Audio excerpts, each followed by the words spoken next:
रुक जाओ, ये कहानी इतनी भयानक है कि तुम्हारी सांसें रुक जाएंगी। जब 500 फीट की गहराई में 5 गोताखोरों को एक 50 फीट के समुद्री राक्षस ने अपने जाल में फंसा लिया और उनकी मौत तय हो गई, तो समुद्र की गहराई से ही महादेव का त्रिशूल चमका और ऐसा युद्ध हुआ कि पूरा समुद्र हिल गया। देखो कैसे भोलेनाथ ने अपने भक्तों को अलौकिक समुद्री दानव से बचाया। अंडमान निकोबार द्वीप समूह के पास इंडियन नेवी की एक विशेष रेस्क्यू डाइविंग टीम एक डूबी हुई सबमरीन को खोजने के लिए भेजी गई थी, जो 500 फीट की गहराई में किसी अज्ञात कारण से डूब गई थी और उसमें 15 नौसैनिक फंसे हुए थे। इस रेस्क्यू मिशन का नेतृत्व कमांडर अभय शर्मा कर रहे थे, जो एक अनुभवी डाइवर थे, और उनकी टीम में 4 और एक्सपर्ट डाइवर्स थे। लेफ्टिनेंट राजेश, पेटी ऑफिसर संजय, डाइवर अमित और मेडिकल स्पेशलिस्ट डॉक्टर प्रिया। सभी को विशेष डीप सी डाइविंग का प्रशिक्षण मिला था। लेकिन 500 फीट की गहराई बहुत खतरनाक होती है, जहां पानी का दबाव इतना ज्यादा होता है कि एक छोटी सी गलती भी मौत का कारण बन सकती है। कमांडर अभय बहुत धार्मिक इंसान थे और हर मिशन से पहले महादेव की पूजा करते थे। उनकी बेल्ट पर एक छोटा वाटरप्रूफ त्रिशूल का लॉकेट था, जिसमें महादेव की तस्वीर थी, और वो हमेशा कहते थे, भोलेनाथ समुद्र के भी स्वामी हैं, वो हमेशा हमारी रक्षा करेंगे। 15 जनवरी की सुबह 6 बजे टीम ने अपनी डीप सी डाइविंग सूट्स पहनी, जो खास तौर पर 600 फीट तक की गहराई के लिए डिजाइन की गई थी। हर डाइवर के पास ऑक्सीजन के 2 सिलेंडर थे, जो कुल 90 मिनट तक चल सकते थे। पावरफुल अंडर वाटर टॉर्च थी और एक स्पेशल कम्युनिकेशन डिवाइस था, जिससे वो सरफेस पर मौजूद शिप से बात कर सकते थे।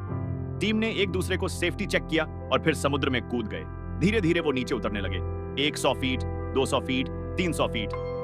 जैसे जैसे वो नीचे जा रहे थे, वैसे वैसे रोशनी कम होती जा रही थी, ठंड बढ़ती जा रही थी और पानी का दबाव महसूस होने लगा था। 400 फीट पर उन्होंने टॉर्चेस जला दी और चारों तरफ देखा तो सिर्फ नीला काला पानी दिख रहा था। कुछ अजीब से डीप सी फिश दिखे, जो बहुत डरावने लग रहे थे।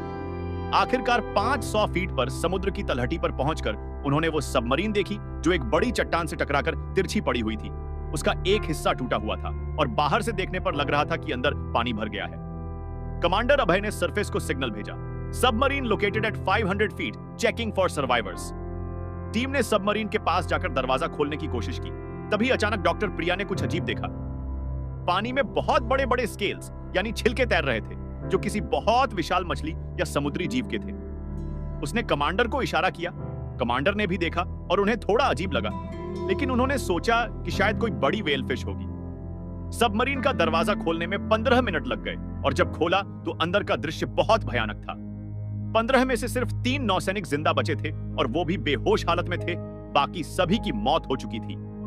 टीम ने तुरंत उन 3 को बाहर निकाला और इमरजेंसी ऑक्सीजन दिया। उन्हें होश आ गया और वो बहुत डरे हुए थे। एक नौसैनिक ने कांपते हुए अंडर वाटर साइन लैंग्वेज में बताया, एक विशाल राक्षस, समुद्र का दानव, उसने हमारी सबमरीन पर हमला किया। बहुत बड़ा, 50 फीट लंबा, शूपल सा टेंटिकल्स थे, लाल आंखें थीं। कमांडर अभय ने सोचा कि शायद ऑक्सीजन की कमी से उसे हेलुसिनेशन हो रही है, लेकिन तभी अचानक पानी में एक तेज हलचल हुई और एक विशाल परछाई दिखी, जो तेजी से उनकी तरफ आ रही थी। टीम ने टॉर्चेस उस तरफ की और जो दिखा उसे देखकर सबके होश उड़ गए। वहां एक 50 फीट लंबा समुद्री राक्षस था, जो आधा ऑक्टोपस और आधा ड्रैगन जैसा दिख रहा था। उसके 8 विशाल टेंटिकल्स थे, जो 20 फीट लंबे थे। उसका सिर एक ड्रैगन जैसा था, जिसमें लाल चमकती आंखें थीं और मुंह में नुकीले दांतों की कई पंक्तियां थीं। उसके शरीर से एक अजीब सी काली स्याही निकल रही थी और वो इतना विशाल था कि सबमरीन से भी बड़ा था। ये कोई सामान्य समुद्री जीव नहीं था, ये एक सुपरनैचुरल सी मॉन्स्टर था। राक्षस ने एक भयानक गर्जना की, जो पानी के अंदर भी सुनाई दी, और उसने अपने टेंटिकल्स फैला दिए। कमांडर ने तुरंत चिल्लाया, स्विम अप, इमरजेंसी असेंट। लेकिन राक्षस इतना तेज था कि उसने एक ही झटके में अपने टेंटिकल्स से सभी 5 डाइवर्स और 3 बचे हुए नौसैनिकों को पकड़ लिया। टेंटिकल्स इतने मजबूत थे कि किसी की हिलने की हिम्मत नहीं हो रही थी। राजेश ने अपनी डाइविंग नाइफ से टेंटिकल को काटने की कोशिश की, लेकिन नाइफ टूट गई। टेंटिकल्स की त्वचा इतनी मजबूत थी कि कोई हथियार काम नहीं कर रहा था।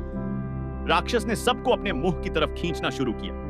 उसके मुंह से एक अजीब सी बदबू आ रही थी और दांत इतने तेज थे कि एक ही काटने में किसी को भी चीर सकते थे।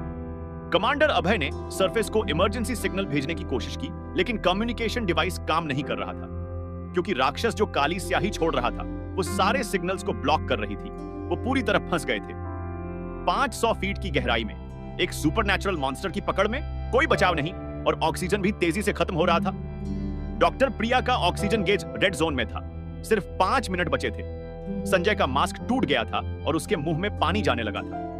अमित बेहोश हो रहा था क्योंकि टेंटिकल ने उसका गला दबा रखा था। राक्षस ने अपना विशाल मुंह खोला और पहले वार के लिए तैयार हो गया। अब मौत बिल्कुल पास थी।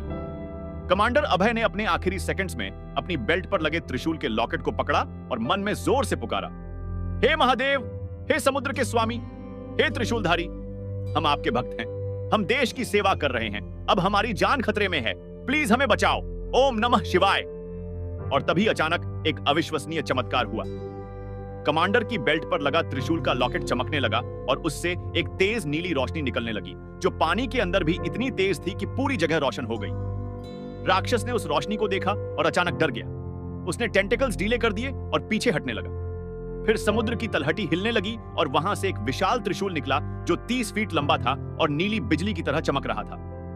त्रिशूल अपने आप घूमा और राक्षस के सभी टेंटिकल्स को काट दिया। राक्षस दर्द से चीखा और सभी डाइवर्स मुक्त हो गए। फिर त्रिशूल के पास से महादेव का विशाल रूप प्रकट हुआ, जो समुद्र के अंदर भी उतना ही डिवाइन और शक्तिशाली दिख रहा था। उनके हाथ में त्रिशूल था, गले में नागों की माला थी जो पानी के अंदर भी जिंदा थे और फुफकार रहे थे। माथे पर तीसरा नेत्र था जिससे रोशनी निकल रही थी और पूरे शरीर से ऐसी डिवाइन ऊर्जा निकल रही थी कि पानी भी गर्म हो गया था। महादेव ने गर्जना की, जो पानी के अंदर भी इतनी शक्तिशाली थी कि पूरा समुद्र कांप गया। तू कौन है जो मेरे भक्तों को मारने आया है? राक्षस ने डरते हुए जवाब दिया, मैं 1000 सालों से इस समुद्र में रहता हूं, मैं असुर मकर का वंशज हूं, ये मेरा इलाका है। महादेव ने कहा, तू भूल गया कि समुद्र का असली स्वामी कौन है? मैं ही सृष्टि का पालन करता और संहारक हूं। सारे समुद्र मेरे अधीन हैं। तूने मेरे भक्तों को सताया, अब तेरा अंत। राक्षस ने हमला करने की कोशिश की और अपने बचे हुए टेंटिकल्स महादेव की तरफ बढ़ाए, लेकिन महादेव ने अपना त्रिशूल एक बार घुमाया और उससे इतनी तेज डिवाइन एनर्जी निकली कि राक्षस के सभी टेंटिकल्स जलकर राख हो गए। राक्षस चीखा और भागने की कोशिश करने लगा, लेकिन महादेव ने अपना तीसरा नेत्र खोला और उससे इतनी तेज किरण निकली कि राक्षस का पूरा शरीर जलने लगा। वो दर्द से तड़पने लगा। महादेव माफ करो, मैं 100 लोगों को मार चुका हूं, अब मुझे माफ कर दो। महादेव ने कहा, तूने 100 निर्दोष लोगों को मारा है, अब तू समुद्र की गहराई में हमेशा के लिए कैद रहेगा।